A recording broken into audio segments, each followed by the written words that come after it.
அனைவருக்கும் வணக்கம். ஆடி கிருத்திகை ஆகஸ்ட் மாதம் 16ஆம் தேதி அன்று நாம் செய்ய வேண்டிய முக்கியமான 5 விஷயங்கள் சொல்கிறேன். இந்த விஷயங்களை நீங்கள் ஃபாலோ பண்ணாலே போதும், முருகன் நம்ம இல்லம் தேடி வருவார். அவருடைய ஆசீர்வாதம் நமக்கு பரிபூர்ணமாக இருக்கும். என்னென்ன நம்ம செய்ய வேண்டும் அப்படின்னா, முதல் விஷயம் பார்த்தீங்கன்னா, காலை சீக்கிரமாக எழுந்திருக்க வேண்டும். அதுதான் மிகவும் முக்கியம். இப்போ ஏதேனும் விசேஷமான நாட்களில் நம்ம சீக்கிரமாக எழுந்திருக்கணும். சூரிய உதயம் ஆரம்பிப்பதற்கு முன்னாடி நம்ம எழுந்திருக்கணும். ஒரு 5:15 ஒரு 5:45 எழுந்திருப்பது ரொம்ப ரொம்ப நல்ல மாற்றம் நம்ம வாழ்விலே கொடுக்கும். சீக்கிரமாக எழுந்திரிச்சுக்கோங்க. எழுந்திரிச்சிட்டு வாசலில் தெளிக்கும் நீரில் பார்த்தீங்கன்னா கொஞ்சமாக மஞ்சள் தூள் போட்டு தெளித்து பாருங்கள், மங்களகரமாக இருக்கும். கோலம் பார்த்தீங்கன்னா உங்களுக்கு பிடித்த கோலம், அழகான கோலம் போடுங்க.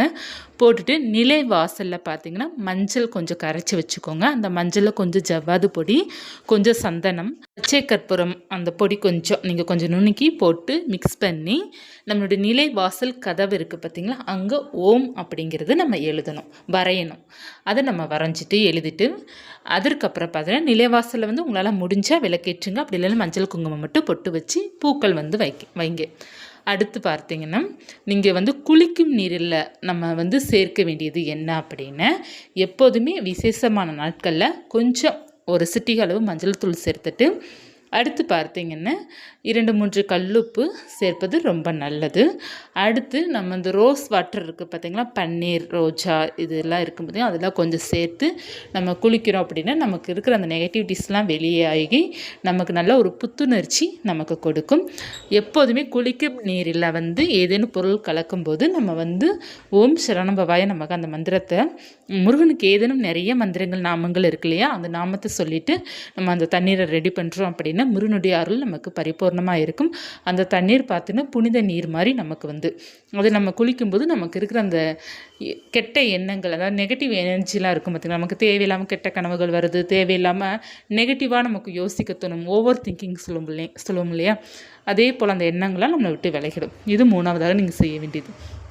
அடுத்து பார்த்தீங்கன்னா காலை மாலை 2 வேளையும் கட்டாயமாக நீங்கள் விளக்கேற்ற வேண்டும். ஆடி கிருத்திகை, ஆடிக்கு உரிய சஷ்டியோ இல்லை மாதம் வருகின்ற சஷ்டி செவ்வாய்க்கிழமை காலை மாலை 2 வேளையும் விளக்கேற்றுவது ரொம்ப நல்லது. நெய்வேத்தியம் காலையில் ஒரு டம்ளர் பாலாது அல்லது கல்கண்டு நீங்கள் நெய்வேத்தியம் பண்ணிக்கிட்டால் ரொம்ப விசேஷமாக இருக்கும். இனிப்பு பார்த்தீங்கன்னா இந்த பேச்சம்பழம் அல்லது பார்த்தீங்கன்னா நம்ம கல்கண்டு வைத்தாலே போதும், நாட்டு சர்க்கரை மட்டும் கூட வச்சா போதும். இது கொஞ்சமாக நம்மளால் என்ன முடியுதோ அதை அவங்களால என்ன எளிமையாக இருக்கோ அதை நைவேத்தியம் பண்ணி முருகனுடைய உகந்த வேல் மாறல் படிப்பது ரொம்ப விசேஷமாக இருக்கும். கந்த சஷ்டி கவசம், திருப்புகளில் செல்வம் பெறுவதற்காக பாடல்கள் இருக்கும், வறுமை நீங்க இருக்கும், நிறையா இருக்கும். அதில் ஒவ்வொன்றும் இருக்கும். நமக்கு நம்மளுடைய எண்ணத்தில் இருக்கிறது நிறைவேறணும் அப்படிங்கிறது இருக்கும். திருப்புகளில் நிறைய பாடல்கள் இருக்கும். தினமும் ஒன்றொன்று படிக்கலாம். இதே போன்று நீங்கள் அந்த புத்தகம் உங்கள்கிட்ட இல்லை அப்படின்னா கூகுளில் நீங்கள் திருப்புகழ் பாடல் போட்டோம்னா நமக்கு வரும். ஏதேனும் ஒரு பாடல் நீங்கள் படிங்க. வேல்மாறலில் முழுவதும் அந்த 64 பாடல் இருக்கும்னு நினைக்கிறேன். அதை நீங்கள் உங்களால் படிக்க முடியலனா கூட முதல் 4 வரி இருக்கும், திருத்தணியில் உதித்தரலும் இருக்கும், அந்த 4 வரியை நீங்கள் படிங்க. முடிந்த அளவுக்கு விசேஷமான நாட்களில் முழுவதும் படிப்பது ரொம்ப நல்லது. கந்த சஷ்டி கவசம் படிப்பது ரொம்ப நல்லது. கந்தர அனுபூதி படிப்பது ரொம்ப நல்லது. ஏதேனும் ஒரு பாடல்கள் நீங்கள் படிக்கலாம். படிக்கிறதுனால முருகனுடைய அருள் பரிபூர்ணமாக இருக்கும். இதை நீங்கள் கட்டாயமாக ஆடிக்கிறது என்று செய்ய வேண்டும். கந்த சஷ்டி கவசம் அல்லது வேல்மாறல், திருப்புகழ் அல்லது கந்தர அனுபூதி அல்லது காயத்ரி மந்திரம் அல்லது ஓம் சரணபவாய நமக 108 முறை. இதில் ஏதேனும் ஒன்று நீங்கள் கட்டாயமாக ஃபாலோ பண்ணுங்கள். முருகனுடைய அருளை உங்களால் உணர முடியும். அடுத்து பார்த்தீங்கன்னா இந்த ஆடி கிருத்திகை அன்று யாரிடம் கோபப்படாமல் கடவுள் மேலே உண்மையான பக்தியுடன் அவரை மட்டும் நீங்கள் நினைத்து கொண்டு ரொம்ப சாந்தமாக இருக்கணும்.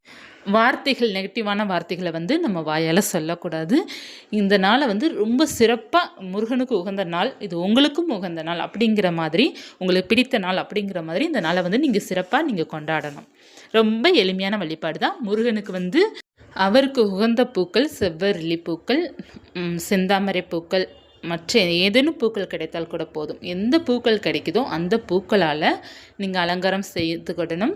முருகனுடைய படத்திற்கு சந்தனம், மஞ்சள், குங்குமம் போட்டு வைத்து சிலை வச்சுருக்கீங்கன்னா அபிஷேகம் பண்ணிக்கோங்க. வேல் வச்சுருக்கீங்கன்னா அபிஷேகம் பண்ணிக்கோங்க. பால், தயிர், மஞ்சள், சந்தனம் ஏதேனும் ஒரு 5 நீங்கள் பண்ணிக்கிடலாம். 6 பண்ணணும். முருகனுக்கு 6 தான் உகந்தது. 6ம் பண்ணலாம், அல்லது 1 பால் மட்டும் கூட பண்ணலாம், ஒன்று தவறில்லை. அடுத்து பார்த்திங்கன்னா நம்ம சந்தன குங்குமம்லாம் வச்சுட்டு பூக்களால் அலங்காரம் சேர்த்துட்டு 6 நெய் தீபம் ஏற்றணும். கிருத்திகைனாலே 6 தீபம் தான். அது நெய் தீபமாக இருக்கலாம், நல்லெண்ணெய் தீபமாக இருக்கலாம். நெய்வேத்தியம் உங்களால் என்ன முடியுதோ அதை வச்சுக்கோங்க.